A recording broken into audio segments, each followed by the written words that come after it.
better way to spend an hour and a half would be watching Steven Soderbergh's newest movie, Kimi, which just dropped on HBO Max this Mm-hmm. past week. Soderbergh's working, man. He never stops. That's what he does. Yeah.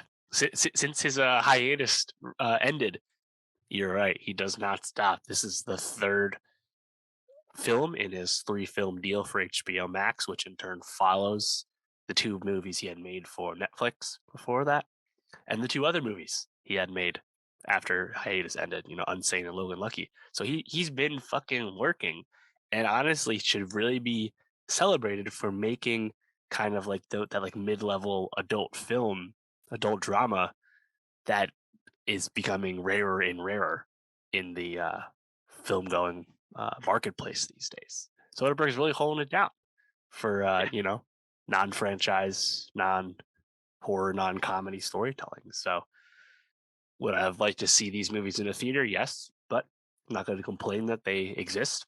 And I think he's doing a really good job.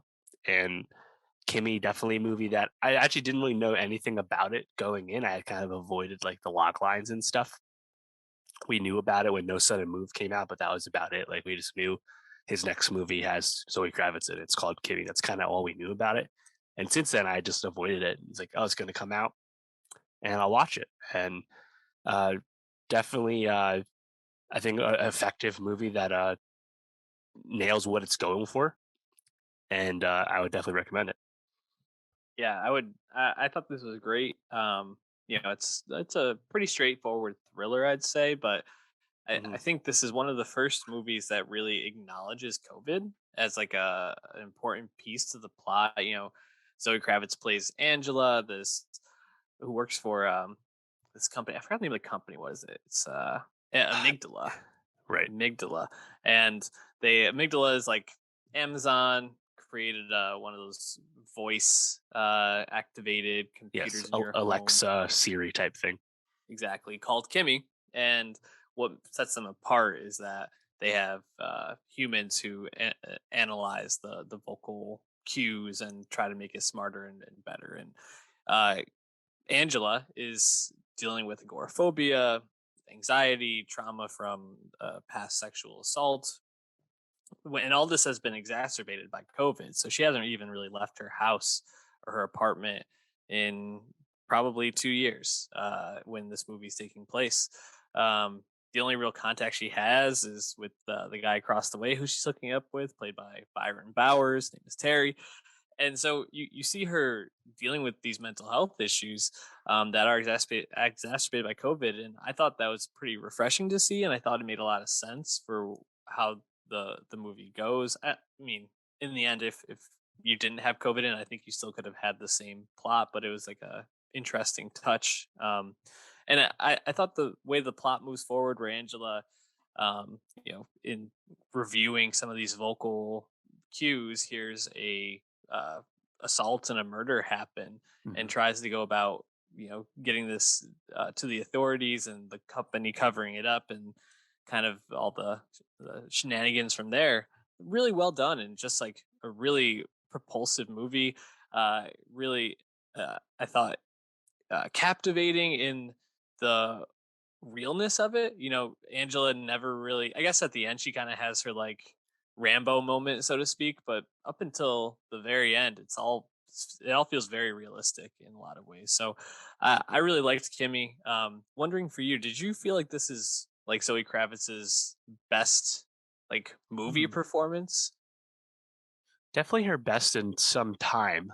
I think she was pretty cool in Gemini, that like neo noir movie from a few years back that was kind of under the radar. Mm, But yeah, yeah, and good one. TBD, playing Selena Kyle in the Batman in a few weeks. But like it wasn't like we loved her in Fantastic Beasts or anything, right? It's kind of been a little bit for her. I say this is her best role since High Fidelity, the Hulu series, Yes, TV side of things. 100%. So uh, I think she's a really kind of central component to Kimmy as a film working because she's in basically every scene and kind of underrated like physical performance from her, kind of running around and also kind of being tense and stuff all the time, and all the ticks that a character like her has. So yeah, I think Zoe definitely brings it and does a really good job with this movie. Um, that was kind of a hang up for me in the early going though, because I'll be honest, like being with an agoraphobic person for a long stretch of time before the plot kind of picks up is like bit of a tough hang, Yeah. as you can imagine. You know, not the Mhm. most fun person to spend some time with, but once the thriller starts to unfold, and I agree with what you said before, it's definitely straightforward, doesn't really surprise you in any one area for the most part. I guess the like the protest uh, savior status thing that kind of happened spontaneously. I guess that was pretty cool. But other than that, like where it goes, what it tries to say, and how it ends, more or less what you expect to happen. Yeah. But it's still done really well, and Zoe's really good in it. So it's tough to really pick any nits. Yeah, it's one of the aspects I actually really liked is how the like bad guy, like eye in the sky tech company that's able to follow her, and kind of like the moves and the counter moves of it all, like how she turns her phone off at one point, and so the guy's like, oh, "How are you gonna find her now?" So he goes like a Google search and found out like what her last like location Google search was. Like I thought that was like really smart stuff, and I also really liked Annette. Is it Annette Benning? I'm trying to remember. Sorry, no. Annette Benning was in Death on the Nile. Rita Wilson. I really liked Yeah, the yeah, scene between Zoe Kravitz and Rita Wilson, where Rita Wilson is like, "No, we definitely believe you, but like, we right. need to hear it right now." And like playing that, like obviously working for the company, trying to like quiet Angela person higher up is, I thought, was really well done.